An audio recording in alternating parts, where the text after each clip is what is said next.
Welcome to the Day Clean Devotion Queen podcast. Our podcast episodes breathe life into selected themes from the DDQ Meditation Journal. Hosted by our founder, Najma Thomas, we engage in heartfelt discussions with a diverse roster of inspirational Queen sisters. We explore their unique perspectives, uncover the wisdoms shaped by their journeys, and celebrate the trials and victories along the way. Together, we are creating a woe manifestation space where conversation meets examination and sparks transformation. Hey, Queen Sis. Welcome to the 5th podcast episode in our first series for 2026. This is Conversion Conversations. And if you've been following us this year, it's not conversion like someone trying to recruit you to a new religion. This is conversion like a soul changing directions, like one manifesting a whole new reality. The season is for women who left old versions of themselves and walked straight into who they were meant to be for such a time as this. And we've been talking to the aunties, the elders, the healers, the field change agents, the teachers, and now we have the principal in the building. I am really so happy to be sharing the mic in the space with you today, Queen Sis Alana Jenkins. And is it Marchel now? Marchel, yep. It's like Marchel. It's like a beautiful Marchel, but with a C instead of an S. Beaufort, we're so special. Alana Jenkins, let me give y'all Jenkins Marchel, give you a little bit of intro, and then we'll get into our conversation. So Alana is the Sea Islands Heritage Academy founder and executive director. She finds her heritage in Gullah culture. And this proverb, y'all may have heard of it, must take care the root for heal the tree. And it roughly translates to, you must take care of the root in order to heal the tree. And as an experienced educator, Alana knows that students' roots must be firmly planted in order for them to exercise agency and access the opportunities available to them. Alana holds to the belief that community-centered schools are the cornerstone for achieving educational equity. Previously, before coming to the wonderful Low Country, she worked at Coney Island Prep in Brooklyn, New York. You will hear that Brooklyn come out, I'm sure, where she served as Dean of Students and Vice Principal, managing teacher and curricular development. Prior to this, Alana spent several years as a classroom reading and writing teacher at high-performing public charter schools across New York. So she received her master's in teaching from Relay Graduate School of Education, holds a bachelor's in English literature from Middlebury College. She's a wife, a mother, a consultant, a community champion, all the things. Welcome, welcome, welcome to the space, Alana. It is such a delight to have you here. Najma, thank you for welcoming me into this space, right? On so many levels, right? Just on this conversation, sure. But when I first returned, I guess that was like 6 years ago now. It's been that long. Wow, 6 years ago. Wow. You just have always just been this welcoming presence in spirit, and I appreciate you so much. Oh my goodness, Queen Sis, thank you. It is my pleasure. It was a delight to get to know you. And now we're getting to know you again. Yes. And I'm excited about that. So I'm going to start our opening question. Same question I ask all of our guests, right? What is your day clean routine? How do you usually get your morning started? How do I get my morning started? So, I currently have a 1-year-old and I've inherited a 14 and a 16-year-old. And so my mornings, once everybody is up, is pretty chaotic, right? It just is, we gotta go, put your shoe on, let's go, get in the car, get to the bus, like, right? It's running, running, running. Yeah. But and we co-sleep with our 1 year olds, right? So he's with us, so he wakes me up in the morning, or rather I wake up because I've gotten to the point where I wake up about like 20 minutes before him, Oh. right?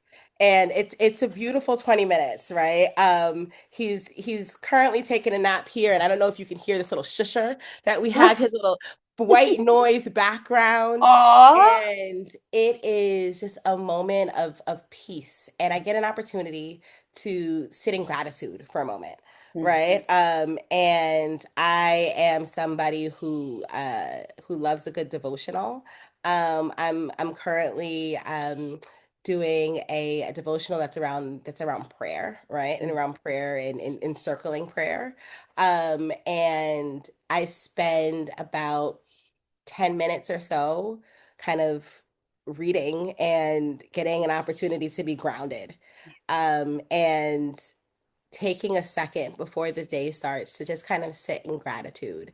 And I just have the opportunity in those moments to look over at my husband and the baby and just be filled with the gratitude of answered prayers, mm. right? And I know we're going to talk about seasons changing and all of that, but even as seasons change, knowing that that is where we are Yeah, is just kind of how I generally start my day.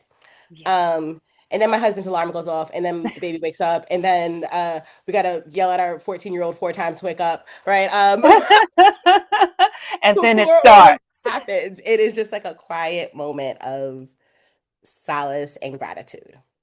Oh, Alana, I just so deeply appreciate the way you contextualize gratitude for answered prayers. You Hmm. know, because we talk about gratitude a lot. So gratitude, I'm thankful, but gratitude for answered prayers is just a beautiful thing. It's just a reminder that you have what you prayed for right now, Queen Sis. And Lean even if you don't want it this into second, you got what you prayed for, it. girl. You You prayed that for this, part. so it's yours. That part. Listen, if Daryl is listening, he's probably somewhere laughing because I often remind him, "You prayed for me, sir, so don't." This You is wanted it. I'm take it up, sorry. take it up with a higher power, good man. Yep. Yep. That's right. That's right. Right. That's exactly right. That is wonderful. So, okay, so let's get into the shifts.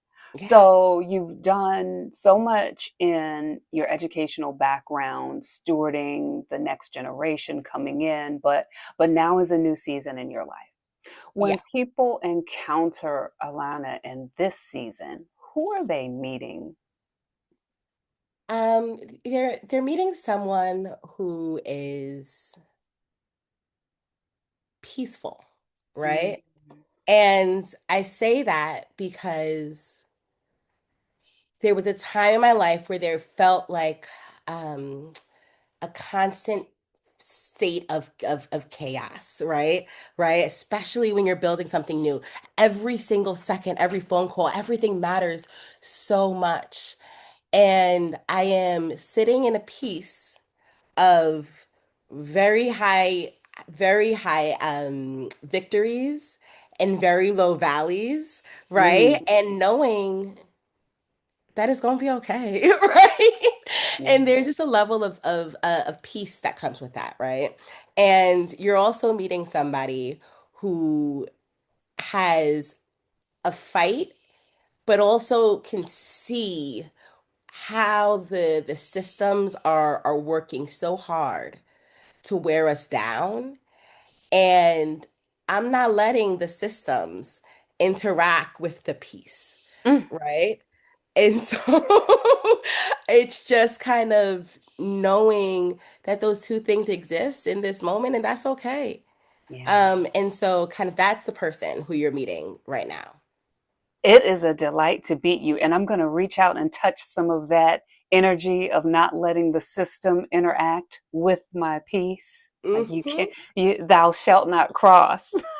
you, No, you you cannot can't cross, come. You right? It is. cannot cross. It's on the way over, I was on the phone with this woman who we're working very closely with, and I can just hear in her voice how she's feeling Mm, beaten down by the systems. And she told me something, and I'm like, look, this is the system doing its thing.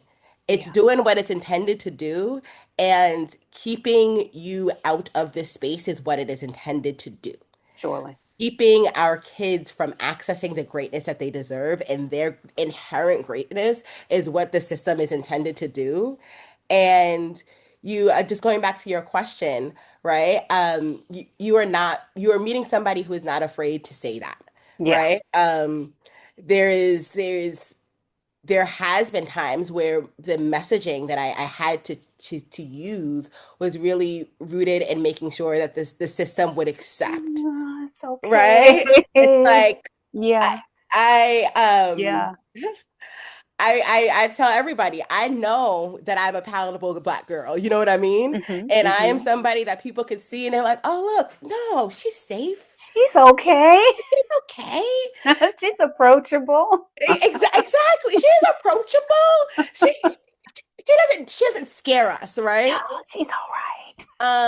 And it was a fascinating shift in myself to watch that shift in outside happen because Yeah. coming from New York, right? Like that's I didn't have to be that person, right? I didn't have to placate to people because the conversations were bold and they were about equity, they were about access, and then shifting into a space where those conversations may have you blackballed from a room, Hmm. right? I had to maneuver that in a way that didn't allow for me to be my full self. But in this season, I'm just so grateful for the opportunity to say, like, listen, y'all don't care about my babies. It's okay. We gonna Anyway, care about the babies. anyway, anyway, Right. Anyway, is right. anyway. Hmm. Oh, we love this. We love this so much. This is powerful. Let's talk a little bit more about leaving and returning and building vision, because you did such considerable work building to this point right now, Alana. What did your journey away from this area, sort of your experience outside of this area, teach you about access, about opportunity and belonging? You've talked about the system. Elaborate on that a little bit. Yeah, so I started my professional educational journey in a classroom in Bed-Stuy that was an all boys public charter school. So 97% of my boys were little Black boys, Mm. right? Um, and I was tasked with teaching them reading and writing. We all know the adage, boys don't like to read. That's not true. It's not It's true. not true, right? Everybody likes to be seen and find things that make them feel seen, Mm, right? And so when I think about my very first lesson in access and in creating equity has been truly around one, seeing people, right? Seeing our kids for who they are, seeing our families for who they are, seeing the richness of everything around them as who they are, right? And one thing that I saw in that school that I initially worked at, and in many schools, is that we try to make schooling this bubble, right? Like school only exists and it is perfect in here and you are safe in here and everything outside, you leave it at the door. Leave hmm, whatever attitude you have at the door.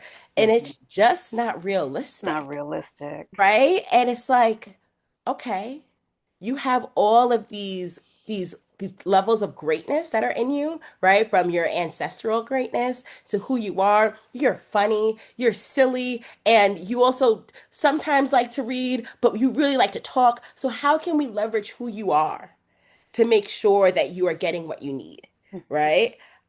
And how can we take away the bubble of education and make sure that it spreads into the community in a way that it is that it allows for authenticity to be at the core of learning, Yeah. right?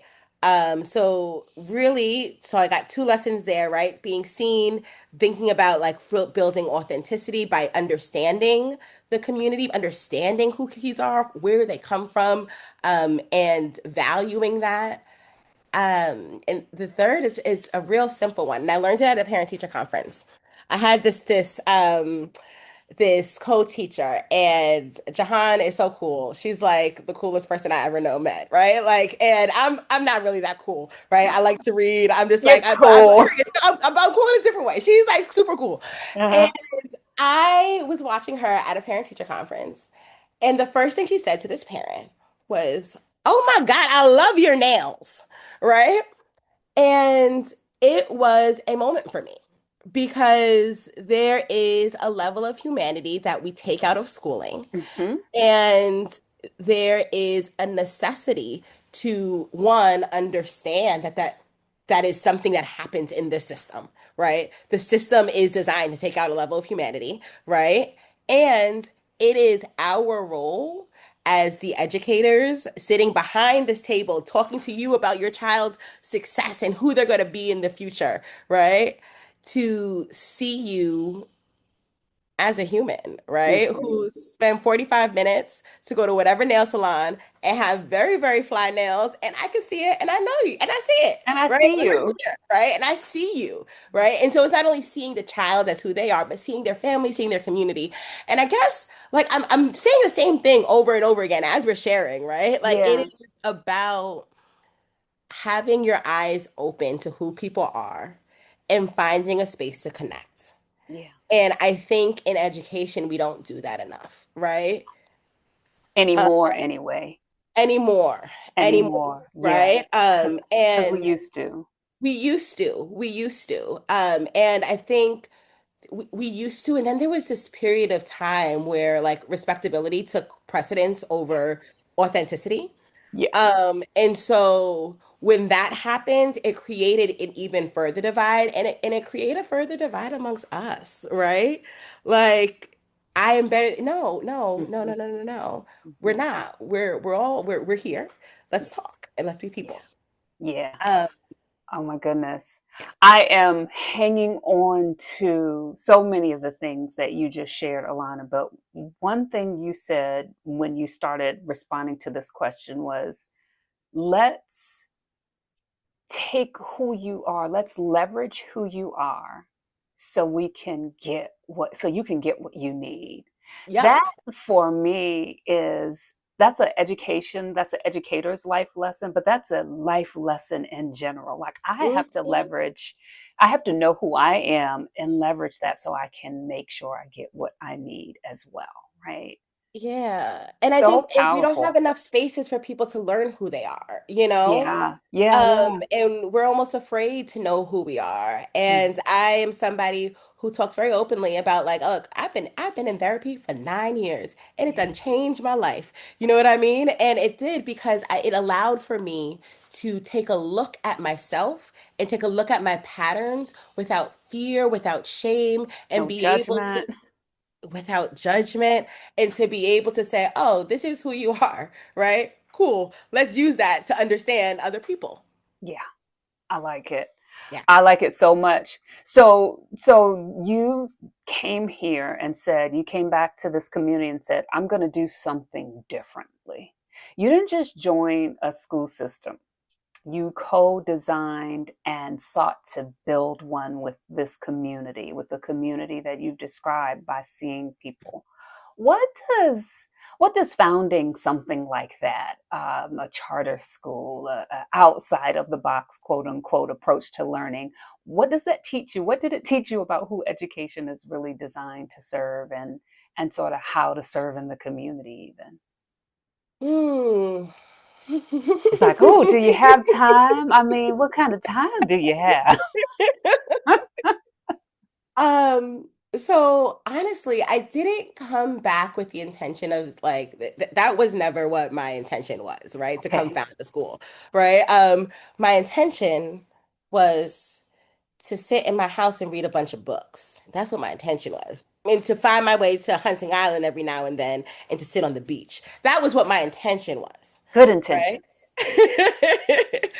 But I found myself here and and I'm a bit of a nerd, right? So like I want to understand what's happening and to you can't understand only through people's experiences. You need to look at data, right? And so when I think about like the what I learned about the public schooling system, right, and schooling in general, began with the journey of diving into some data and Hmm. seeing the inequity that exists in our area, right? It is tremendous. It is tremendous. It is scary, That's right? heartbreaking. We have like 2 out of every 10 students entering middle school proficient in reading or in math. Or, right? Like that's crazy. That means that 80% of kids are not walking into to middle school able to read on grade level, to do numeracy on grade level. Hmm. What does that offer you? Right? Like, what does that mean for the experience that you're going to have in middle school? How you're going to see yourself, how your teachers are going to see you? Yeah. Because we are living in a world, and I agree with this deeply, right? Of acceleration. We don't ever lower the bar. We keep the bar here, right? But if we're keeping the bar here, how are we supporting kids to To get reach there. that bar? Yeah. And right now, we're not.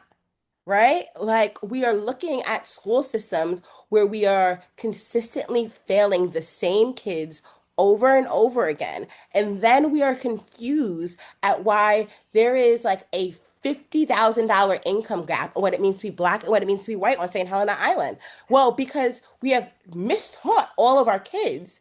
And when they exit school, about 60% of them say they don't know what they're doing after high school, right? So you don't know what you're doing after high school, and you come back or you don't come back, right? And then over time, the property that was your family's property, you don't have necessarily the skills to be able to maintain To that or even maintain the that. money to be able to do that. And so, and we don't want to talk about it, right? Because Yeah. it sounds like A conspiracy. It sounds like the system doing what it was designed to do. Hmm. exactly. And then we are confused at like the I always go back to the income gap, right? Hmm. Because $50,000 in South Carolina is it's not enough in Beaufort, to be fair, right? It's To not. be You need fair, it ninety-two isn't. thousand dollars to live in Beaufort as with a family of four, just to be clear, Just to right? be fair. But $50,000 is an average salary, right?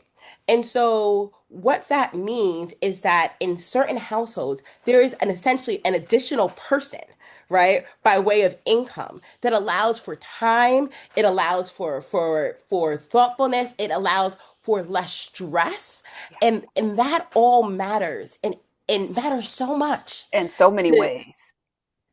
And education is just the cornerstone, right? Like we got so many parts to fix, right? We got to do public health. We have to do mental health. We have to do facilities. We have to do I see garbage on the street all the time, right? Like we got to do all of those things.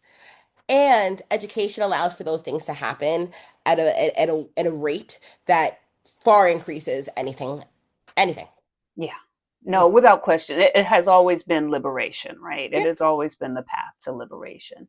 Yeah. But tell us this. What do you think people most misunderstand about culturally responsive Yeah. education, especially in a community like ours? Because we're talking about the system that was designed to not serve us well. We, okay, Hmm. can easily understand that given the data. Hmm. But then we bring in this, okay, well, we're going to do a culturally responsive education. And then there's misunderstanding. Talk to us about that. What did you Yeah, experience? so I got to tell you what, first off, one of my favorite books for like educational foundational books is Culturally Responsive Teaching in the Brain because they answer this question like with the nail on the head Okay. because it is not about stuff, right? It is not about that surface level of culture. It's not about the food, and it's not about the music, the it's not about that, right? It is about how you think about other people, right? And when I think Yeah. about, right, like the best work in culturally responsive teaching doesn't have you do anything differently, really, right? It has you think differently.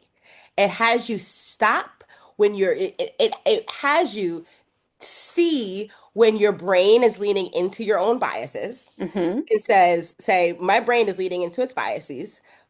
Cool. Now let's address those biases and now we do something different.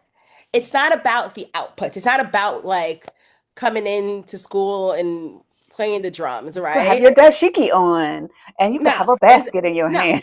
it's not about that, right? It's about really being able to catch yourself and maneuver differently, Hmm. right? And it's about we keep going back to the same thing, right? It's about being seen and it's about being seen and to know that like even as you're seeing others, you need to see yourself. Mm. And it's a continual cycle Yeah, and you're never going to get get it. right like culturally responsive teaching because it is responsiveness is in its name. Responsiveness requires continuous change in a way that is really in the process of thinking and shifting how you're thinking to best fit this and support you know everyone. Yeah. um and one thing that I think is really interesting, because this is some feedback. So, I mean, look, we had white teachers, and I believe in teachers. I think in good teachers, right? Yeah. And culturally responsive teachers. And that isn't, that's not dictated by like the color skin that you have or the No. experiences that you No. have. You know what I mean? It is about your willingness to be able to hold the mirror up to yourself and use that mirror for a window for kids to see out of, Yeah. right? Oh, so Um, beautiful.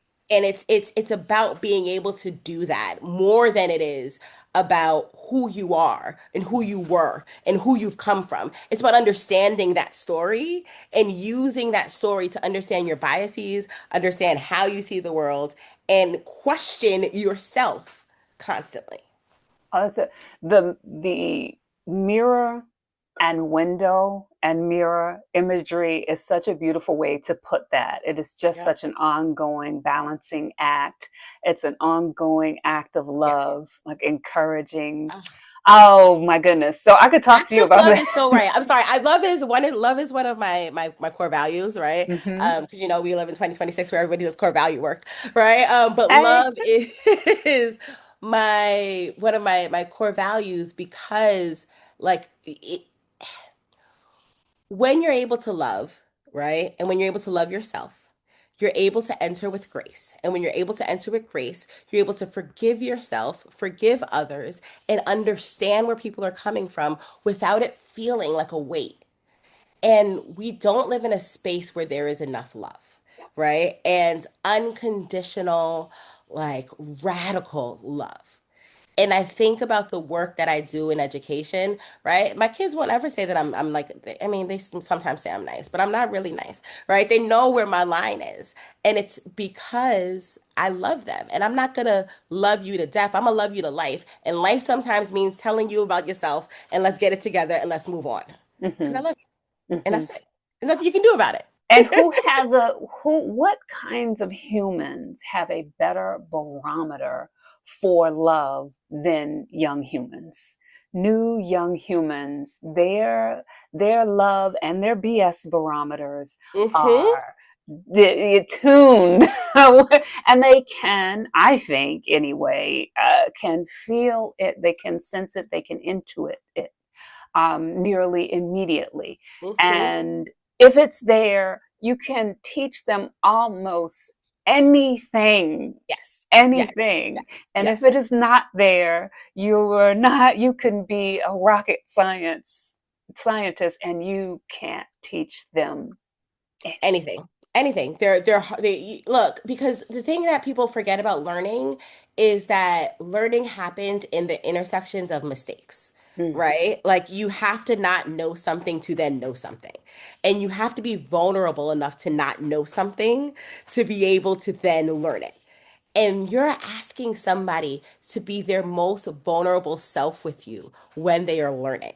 mm. which is exciting. And you get an opportunity, it's a privilege, It's a right? That's a privilege. But if you don't see it as a privilege, they could smell it on you. And they should react like that. And look, I'm never mad at a kid. I'm never mad at a kid for treating somebody the way they felt they made them feel, right? Like, Yes, let me know now. hmm Thank you.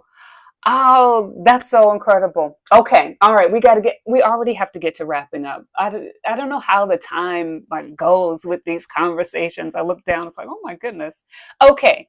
Before I get to my closing questions, Okay. tell me this. How has becoming a mother shifted the way you think about education and legacy and risk? It scares me much more. Like it's way more. It's so scary now, right? Becoming a mother has shifted the way that I've thought about education, um, and in the way that I first shared, right? Like it's scary, it's terrifying now, right? Because I know this, right? That every decision that you make has such a large impact on the person that your child is going to be.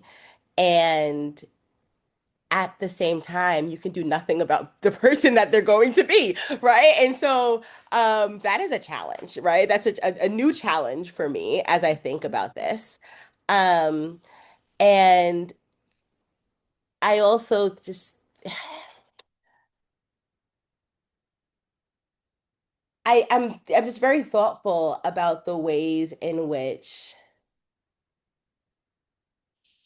we are our children's first teachers, Mm. right? That's something my mom used to always say to me, used to bother me, used to kill me. I'm like, no, my teacher told me to do this way. She said, no, I'm your first teacher, right? And how we enter this work is how we allow our kids to learn about learning, right? And I am so joyful every time this little boy picks up a book and holds it upside down. I'm like, okay, he's gonna be a reader, right? His favorite things to grab on the table are always pens. I'm like, oh, he's gonna be a writer. It's gonna be fantastic. But also, he's just gonna be himself. I just want him to know himself. And so that is one way that I've been thoughtful about it. The other way that I've been thoughtful about it is like the act of schooling and the community, the communal nature of schooling. So I bring my baby to work with me every day, right? So beautiful. It is beautiful. It is challenging. Trying to, have a meeting with a 1 year old in a playpen is not always the best. That being said, what is the best is watching our kids just love my baby, right? And it does something to the school space. It makes the school space feel like a real space, right? You talked earlier about this bubble. It takes away all, Mhm. like, look, I am a human. I'm She's gonna got be, she's got things. Our principal are she's did not just she got nope, this whole thing. She's a whole human with exactly, hopes and right? And dreams and challenges and it brings a humanity, right, to school, and it brings a humanity out in everyone. We have like mhm. it's literally a routine to read to Levi, right? Everybody has a chance Oh, to read to Levi at least once a week, and they oh, love it, right? yes, I And bet. it look, I'm like, you want to hold Levi, you got to finish your work. And would have never thought I would be somebody who would feel so comfortable with other people with my baby, especially kids, right? Because kids are clumsy and they don't, you're kids. But I think that my son is going to grow up with all of these cousins that he just felt love so early on. And it just is like it has brought back and affirmed my understanding that schooling needs to be communal and it Mhm. needs to be in community and it needs to be together, right? I'm a huge fan of like multi-age education because it teaches you how to be reliant, it teaches you how to work together, and Yes, it ages up some and it brings down others, right? And the it just good creates balance, a balance that is the so beautiful beautiful. balance. Oh my And goodness, I love it. I love it. I love it. I love it for you. I love it for them. I love it for us. I love it. All of these things that you have shared with us, Alana, is so encouraging and so joyful. And I can feel like the joy pouring off of you, right? If you're listening, like DD Community, you can hear it coming through, or you can see it coming through your screen. This is what we want for ourselves and our brothers and sisters. Let me close with this question. What part of this work or any of your ongoing efforts, like you got so much extra time between all of the things you're doing, but what's bringing you the most joy right now? What part of this work is bringing, or in your life, bringing you the most joy? I'm gonna answer for my work, right? Yeah. 'Cause my life is similar, but it's different and I'll nuance way and I will share that too. But for my work, I've always loved I love the kids, right? And it's the kids being human. And I think humanity is like the theme of this conversation and honoring humanity. And look, I love when I have a student who walks up to me and she's like, Miss Jenkins, let me tell you this thing, right? And and I'm like, girl, really? Really? Stop it, right? Like I'm do all the kids things with them. And it brings, they're just so fun, Yeah. right? And they're fun because they're themselves. Yeah. And we've created this space where they're able to be themselves, right? And all of the goodness, the challenges. And that same girl, I could walk up to her and be like, girl, uh-uh, this whole thing, it needs to shift. And she's like, okay, cool, right? Like, I got it. I'm like, okay, so what do you need? Right? I get to ask that question. I'm like, what do you need? And they're able to articulate, like, I need 5 minutes outside by myself. Yeah. Yeah. Yeah. Yeah. Fine, have it. Who among us hasn't needed that? Right, right. And I'm like, but you're not gonna, this community needs you in it. And it needs you to bring your whole, authentic, beautiful humanity. And we can only do that if you get rid of that little Judy attitude on the side. So let's get it Judy together. attitude. Right?